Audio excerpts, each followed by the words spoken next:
Hi guys, data karon sa bukid no. Kaya kung ipakita ninyo kung giunsa namo pag-prepare ang tanunan namo sa pipino namo. So diri nga side guys, amo na ni siyang gibutangan og abono no. Kay nahuman naman na mo og piko. So unja akong ipakita ninyo. Kay naa sa katapusan nga ani nga video ang pagpiko or giunsa namo pagbuak ang kanal guys. So gibutangan namo siya og abono nga potassium og complete na siya. So main-ani na siya guys kung inyo na nang tabunan ang abono. So, dapat inani siya ka flat char. Flat man kaha. Bahalag flat og ilong ang tag-iya basta ang kani okay ra. Char. So guys kani siya guys. Milon ni namong gitanom ani. So mao na nakapait sa farmers guys kay ug mopalit ta og mga binhi dili man gud ta maka-sure kung moturok ba jud siya. So dili jud siya moturok tanan guys no. Naa jud uban nga dili jud siya moturok bisan saon maabot na naman siya kalata guys, dili siya moturok. So gamay ra jud ang iturok namo no, gamay ra jud yung natanom namo nga milon kay wa jud siya nanurok tanan, ma 50 ka puno ra siguro ni. So mao na siya guys ang among tawo diri, usar ka tawo ang magpapiko kay medyo mahal-mahal pud ang piko diri sa amo guys, diri sa Southern Leyte, diri sa Mercedes Silago. So mahal-mahal jud siya guys. So manang usar ka tawo ang among gipapiko.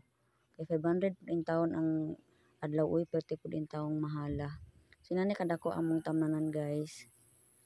So medyo dugay-dugay pa jud ni siya mahuman kay di pud baya lalim guys. Sakit pud baya ang atong hawak. Papagita anak sakit na ang hawak.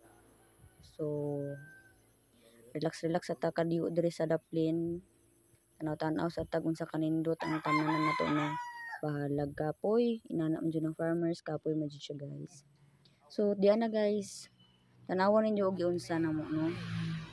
Balgi buak na namo ang gipikuhan ni kuya. So amo siyang giingnan nga palawman na siya guro. So kinahanglan lawom gud ni siya guys kay ato pa man na siyang butangan og abono. So kinahanglan lawom siya kay para dipinsa na lang pud sa gamot no.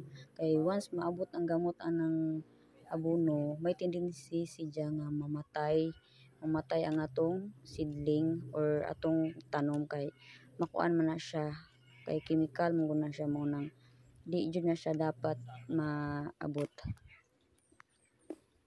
So mo na siya guys, kitabon na namo ang abono.